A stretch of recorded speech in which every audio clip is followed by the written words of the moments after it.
Ladies and gentlemen, this project centres around climate change and the effects it will have on Edithvale Road and its surroundings.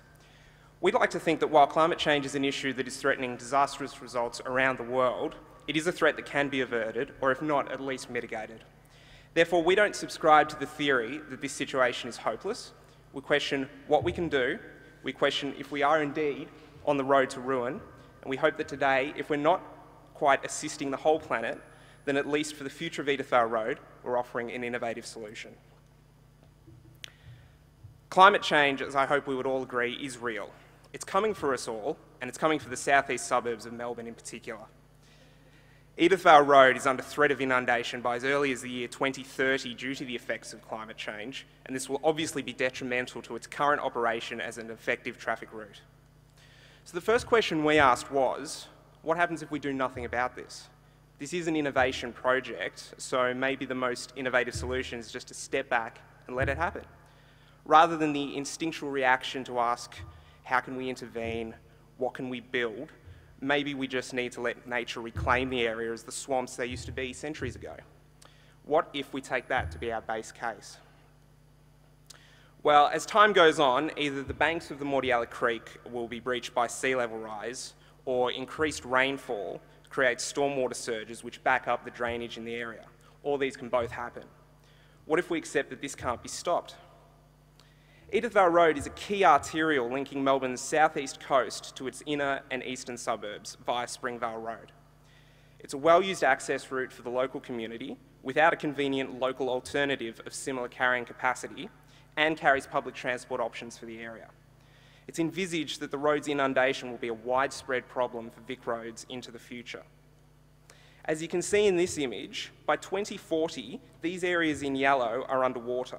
So apart from just Edithvale Road, we have the surrounding areas being flooded too, which include some parkland, a couple of golf courses, but most importantly, the Edithvale Seaford wetlands.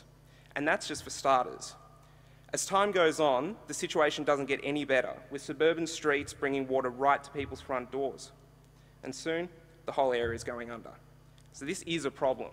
What can we do about it? Many of you must be asking yourself the question now, why not simply raise the road? It has been tried and tested in the past, and it will succeed in keeping Edithvale Road operational. However, this is not an integrated response and fails to address any of the issues other than maintaining the road's function. When developing our solution, we wanted to not only address the inundation of Edithvale Road, but also consider the impacts that this will have on local community and the environment. Raising the road will not prevent neighbouring houses from flooding, nor will it provide any protection to the renowned wetlands either side of Edithvale Road. What good is it having a road if no body or there is no reason to use it? This thinking led our group to a range of different solutions.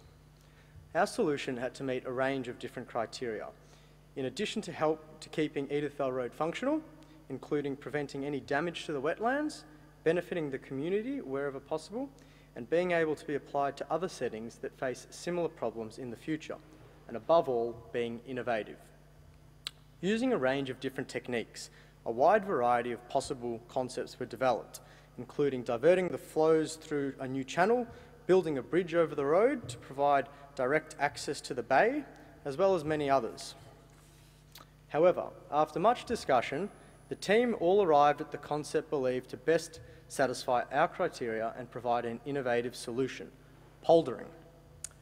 Poldering, in its traditional form, has been used in the Netherlands to reclaim low-lying land since the early 1600s.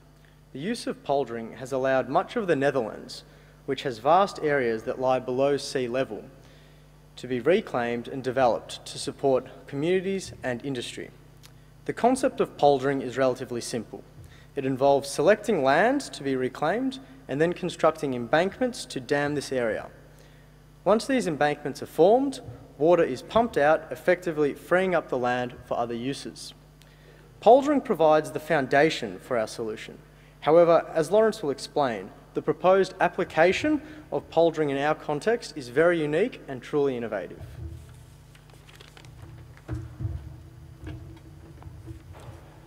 So our innovative solution, Edithvale Horizontal Falls. Our solution takes the foundations of poldering and brings it to 21st century Edithvale, where such a treatment has never been used before to combat the growing concern around road inundation and climate change. As you can see from this concept, the embankments at Mordialloc Creek are strengthened to resist breaching from rise in sea level. Water from storm surge enters the system via the adjacent residential area and is directed towards Mordialloc Creek via drainage channels. Pumps powered by renewable energy are then used to pump the water out of the wetlands and towards Mordialloc Creek via a number of pooling stages. And the results? Well, as you can see, the wetlands remain intact and Edithvale Road remains operational. We wanted to test the viability of our solution and make sure it didn't just meet the Vic Road's primary objective, but also the bigger picture issues and concerns. We created a number of hypotheses to test our solution to make sure that each of these issues and concerns were all appropriately addressed. This list was then narrowed down to the 4 most important statements that you can see here before you. A site visit was undertaken to gain a better understanding of the site, the community of concern, and to help put some of these hypotheses into greater perspective. This solution directly benefits the local and wider community by maintaining access to Edithvale Road to the some 15,000 vehicles per day that use it, keeping vehicles off local council roads that aren't designed to handle such volumes. Unlike the standard response, Edithvale horizontal falls will not be detrimental to any of the stakeholders concerned. The system will allow for the control of water through the site so that the integrity of the wetlands can be maintained for future generations to enjoy. Furthermore, this will also address the inundation for the surrounding properties and residents. Our cost-effective solution does not require major infrastructure works to some 2 kilometres of road that in itself would directly impact access to the road during construction. The solution can be staged and implemented over time by creating a network of dikes interconnected by the pump and drainage system. Ultimately, this means less upfront capital costs for the government, while at no stage affecting the access and operation of Edithvale Road. The solution utilises and improves on the natural environment topography of the area through improved drainage systems with pumps that have the potential to be powered by renewable energy sources generated through the solar panels or the movement of water through the actual system itself. Future opportunities exist to add further value to Edithvale horizontal falls by adding such features as water catchment areas and bike paths atop of embankments for improved recreational opportunities. The result of all this is an innovative, robust solution that not only maintains the operation and function of Edithvale Road, but maintains the integrity of the wetlands and the surrounding community for the years to come.